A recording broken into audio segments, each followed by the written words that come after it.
and you're going to be getting fed now from the government? Understand about Reconstruction. When folks came out of slavery, they didn't know where this was going to go.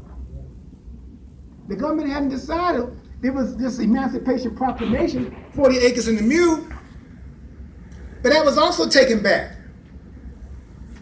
What are we going to do with these free Negroes? That was what was on the table.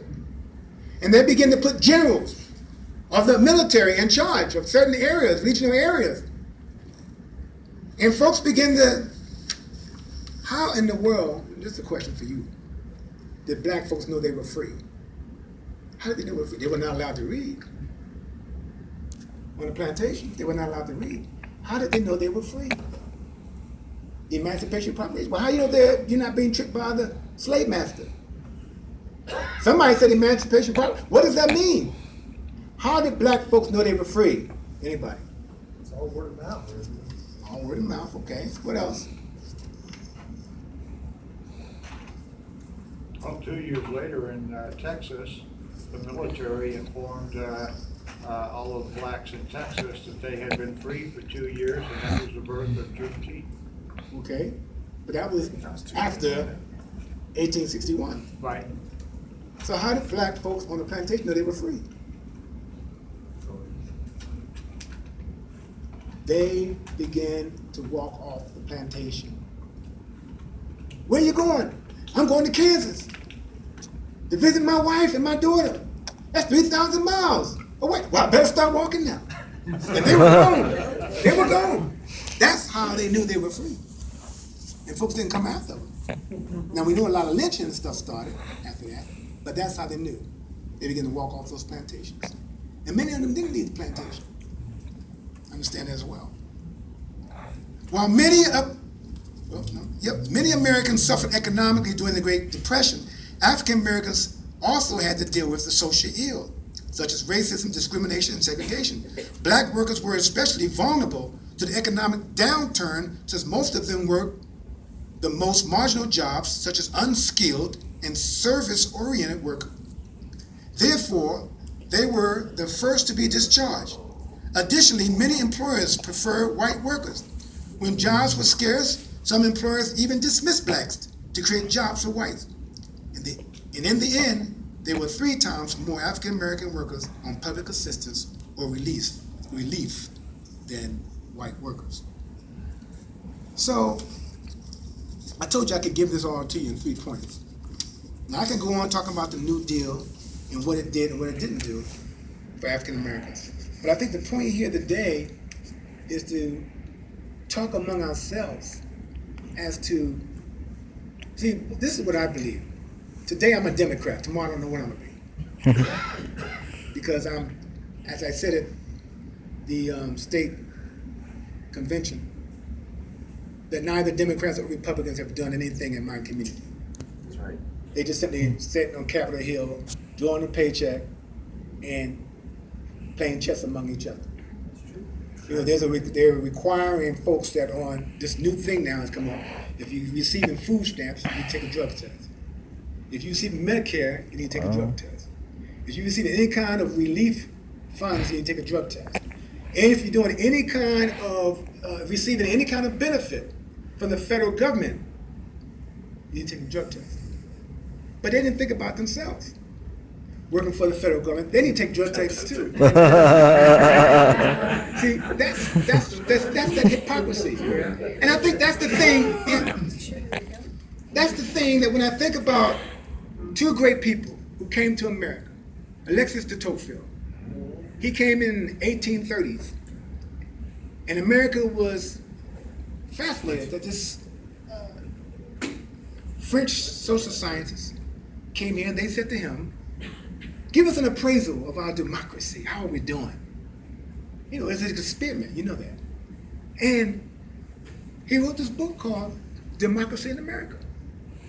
And somewhere in chapter part four, he said there was this dilemma between Americans calling themselves Christians and how they were treating Native Americans and the black Americans that came out of slavery. He said there was an issue there. And he told them that they were hypocritical. He was very critical of American democracy. And then in 1933, another Swedish social scientist came along. How many know who that is?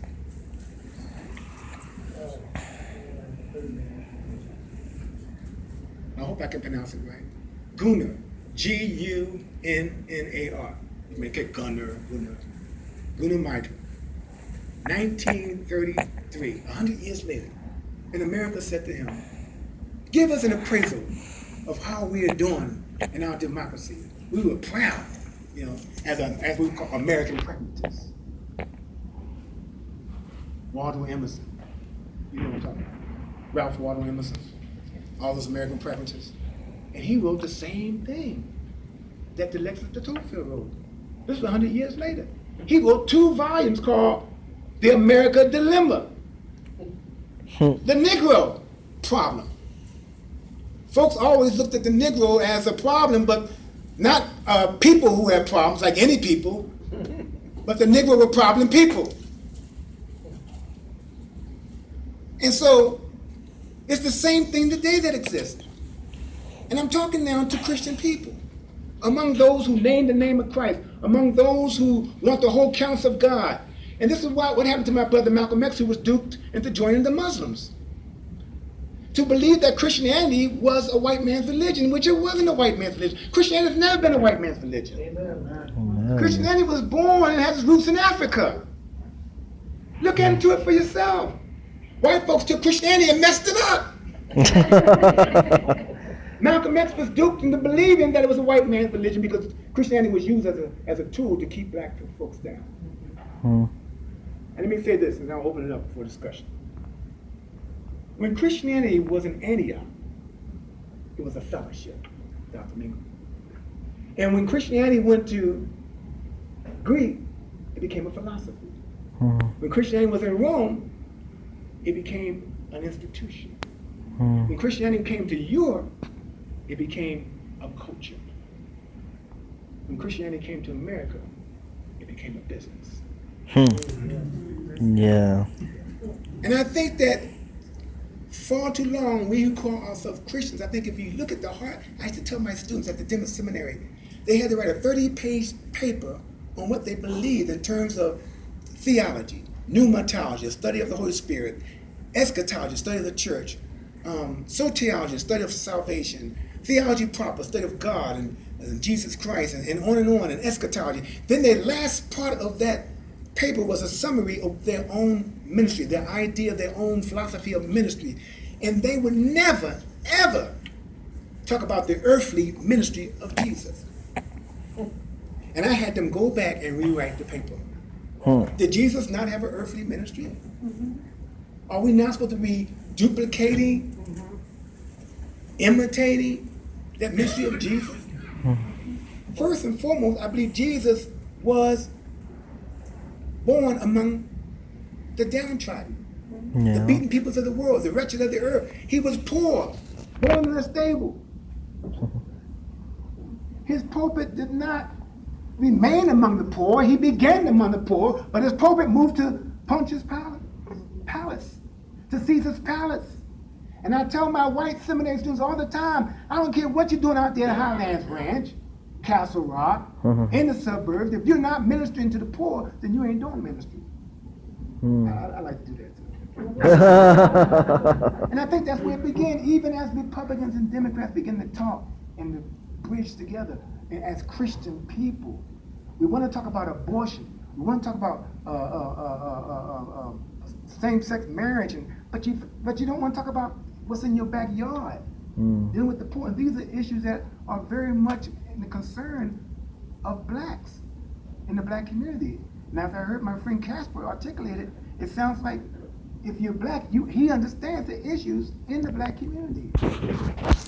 And I'm gonna say this to you all: I don't believe the Republican Party got any juice.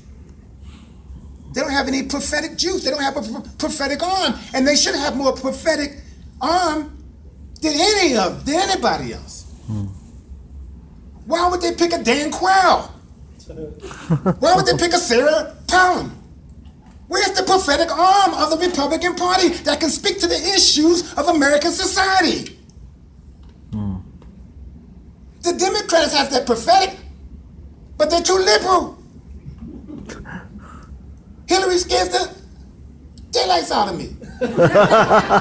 You understand where I'm coming from? Amen. I think that the Republican Party is onto something. I think Donald Trump is onto something. But I think what we need is a new party. Yeah. People are tired of these parties. Amen. We need a new party to come from the people. Look what's happening in Turkey. Look what's happening in Egypt. All over. This is happening all over. It's a cry out from the grassroots, from the people. The blood is crying out from, and God could even use ISIS. Don't get him wrong. Look what he did to Jonah. He even used the Syrian army to whip the Israel's behind, his own people. God can use ISIS to whip folks back into shape.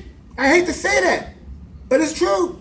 He often used those in Islamic clothing to get our attention because he can't get our attention. We got too much going on. That's true. It is. The floor is open.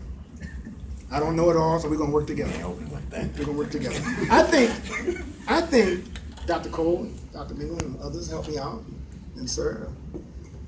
I think that Republican Party need to find out what was the strategy that was used to bring African Americans from the Republican Party to Democrat. What was the strategy, and how can we use a strategy? Because I think if we do it right, African Americans will come back to, because they're more biblically centered. You go to Hong Kong or to Korea, and they're Buddhist centered. You go to India, they're Hindu centered. African Americans it's been born and ingrained. At one time, you couldn't even run for a political office unless you had the REV, Reverend Dr. King, Reverend Leon Sullivan, Reverend Andrew Young, Reverend, Abenaki. You couldn't even run for an office. But now you can be a Barack Obama and not have REV in front of your name. But the majority of black folks are into the church. And they want to hear from God. This is the time for me that the Republican Party should be rising up, talking about the heart of Jesus. What was at the heart of Jesus? Not the heart of the Republican Party or heart of the Party. Not this thing going on. This is of the devil. It's not of God. What was at the heart of Jesus? So I just want to stop. I can go on. Open up to the floor. Yes, sir. The Republican Party and the Democrat Party are too busy throwing God out of the society. And when people of faith want to stand up, they're shouted down. You're talking about the poor. Well, what is the Republican Party known for? Rich white people. And that's a huge problem. And I think a lot of black people that I've talked to look at that and say, that doesn't represent me. That's not what I want to be a part of. So it's a hard sell, especially when these men and women get in there and they become so dang corrupt. They become corrupt in Washington, D.C., and they fall into these good old boy ideologies. They quit caring about the Constitution. They quit caring about we the people. That's what a huge part of the problem is. Why is Farrakhan not dead? Amen. Why is he not dead? You know why? He's not a threat. Nope. Dr. King was a threat because Dr. King was able to bring poor people together from all races. Yeah. Poor people are the majority in this country. You bring in the Native American poor, the white poor, the black poor, the Latino poor together, you are a threat. Farrakhan just deals with 400,000 black Muslims. He's not a threat. So we're going to leave him alone. Basically, that's what it is. Help me out here. What is the strategy that the Republican Party can use to bring African Americans back to their roots? Yes, sir, in the I want to back. hear from an African American. This young man in the back. Young man, I like that already. But first of all, Dr. Newton, I want to say thank you for coming here, and I really enjoyed. I haven't been, although I self-identify as a black conservative, I haven't been to one of these meetings, as Derek pointed out to me a while back, in quite some time. And it was reading that you were going to be here that drew me here. And because what you bring in here is exactly what I think is a start that needs to happen. So when you talk about that strategy, the one thing that has always frustrated me about self-identifying as a black conservative is that when I talk to other black conservatives or conservatives in general, what I notice is that there isn't a message, there's no messaging that goes to the black community. So even though I believe strongly that conservative values are at least a large part of the potential solution to the problems in the black community, Yes. no one is messaging that. The message is out there, but it's constructed in such a way that it's almost punitive. And so it isn't designed to, when you have those discussions, a lot of the points that are made aren't designed to illuminate or to bring, to find common ground, but instead it's almost punitive. It's like, what's happening, what you see happening to the black community is your own fault. And so you get a lot of statistics thrown at you, right? So so for instance, you say to a conservative, black or white, Black Lives Matter, for instance, and what you almost hear as a knee-jerk reaction is all lives matter, completely missing the point and almost delivering themselves sometimes. Yep. And then you'll get a lot of stats thrown at you that tell you, well, look at how many black people kill black people, as if we don't know that, as if we don't understand the problems in our community.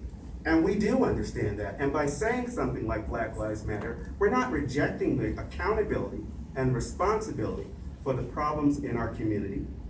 But what we're saying is that there are other problems that aren't being addressed, and that if you are serious as a party about bringing in people of color, and in this case, I'm talking about black people, you have to have an Afrocentric message. It doesn't mean that the content of what you believe changes, but what it means is that you shape that content in such a way that it speaks to people. So when you ask about that strategy, you illustrated it when you talked about what was happening with the Democratic Party and how they brought us in, right? Because, I'm a mathematician, and I teach leadership a lot, and one of the things I've taught a lot is culture change. And I try to boil it down to a simple message, and as a mathematician, I think of it as a formula. And so I write this little formula on the table, on a whiteboard when I'm teaching. I say, what is the formula for changing culture? Because that's difficult. People hold on to their culture. They cling to it tightly. Yes, and if you bring a message about culture in a way that says, I am right, and in order for me to be right, you must be wrong, then it's nothing but a fight. That's right. Minds closed and tight, and everybody defends their position. And so usually, just to open that up and help people understand, I do a quick exercise, 5 minutes, I tell this little story, and I bring them around, and the whole point of the story, although I don't tell them that, is it's a culture story. And at the end of the story, I ask them to tell me who's the sleaziest person in this story. And everybody writes their little list. Line them up, write your little list. And then, without going through the whole thing, in the end of this exercise, what I show them, because at some point I try to get them to go out and have someone else change their list. And I walk around and listen. And I make it clear that I want you to follow my direction, have them change this list. And I walk around and listen, and people argue, I give 1 minute and I stop and say, who got somebody to do it? No one ever gets someone to do it. And I always tell them why. It's because you didn't do what I told you to do. You didn't go out and try to get them to change their list, you went out and tried to get them to change their mind. And when you do that, you get into a fight because people hold on to their cultural beliefs. And if you phrase it that I'm right, so you have to be wrong, how many people are going to quickly go, yeah, you're right, everything I've grown up to believe, all my experiences, everything I know is wrong. You lose the battle. It's just fighting, and you get the kind of rhetoric that you see out there. But in your brief discussion, you beautifully illustrated how you get people to change. And it's this little formula. Because what we're dealing with is resistance to change. So in my little mathematical way, that's on this side of the equation. I like that. And to overcome resistance to change, the first step, there are 3 little steps. Sounds simple, hard to enact, because it takes discipline. And you have to hold in the emotion. But the first thing you've got to do is you have to supply a reason to change. And I will tell you that all the stats in the world telling people that you're wrong and it's because of the reason this is happening is because you kill each other and all that stuff, that doesn't speak to me. It's not going to give me a reason to change. Telling people that their experiences and what they know to be real simply because they're in this world as an African American and you know what you've experienced, telling them that you don't experience that is not going to persuade. It will get the people who agree with you to nod their heads. It'll get them all to cheer you, but the people who you need to reach, they aren't going to listen to that, and they won't be persuaded. They'll simply argue back because I know my experience. Yes. So the first thing is you've got to supply a reason to change, and to do that, you've got to understand what those people experience, and you've got to shape your message, not change your message. but That's you've gotta shape it and That's right. structure it in a way that speaks to That's those right. people. Yeah, amen. I wanted to call on Dr. Mingo or this young, I want another young lady, go ahead. Oh, I was Tina. just wanted to tag on to what he was saying. I think a part of it too is inclusivity, right? Because once I get here, do you value what I'm saying? Because in this room alone, we have, of us black people, I mean, 4 or 5 of us with PhDs. And oftentimes, I think with the party, we get here, then we don't value what I'm trying to tell you about my culture. I'm the expert in being black. All right. Right? And sometimes we don't value that and we don't respect that of the people who have made a sacrifice to say, yes, I'm black, I'm conservative, and I'm proud, but what does that look like if I'm stuffing envelopes, right? If I can never get to the front of the table, if I can never get to the leadership, this is also what people of color are looking at too. If you're there, you're not doing anything different than you were doing a few years ago. So I think having a culture of inclusivity where I feel included once I get here. So we can bring all these people right now, and I can tell you as a person who's black and Republican, and they wouldn't feel included. So that's another part of the strategy that has to be fixed. And we have to value those of us that are here, that are educated. I come from poverty, right? So I went from GED to doctorate degree. I can tell you a lot about strategy from these communities if you would value what I have to say. I love that. So I think, even once you do the messaging, now you've got to create a culture of inclusivity. And what I find, let me just say this, what I find at Bible colleges and seminaries is that they would place a white person over urban ministry. Wow. Or even over black ministry. And if you have blacks down in the community doing ministry and came out of the same school, but the white folks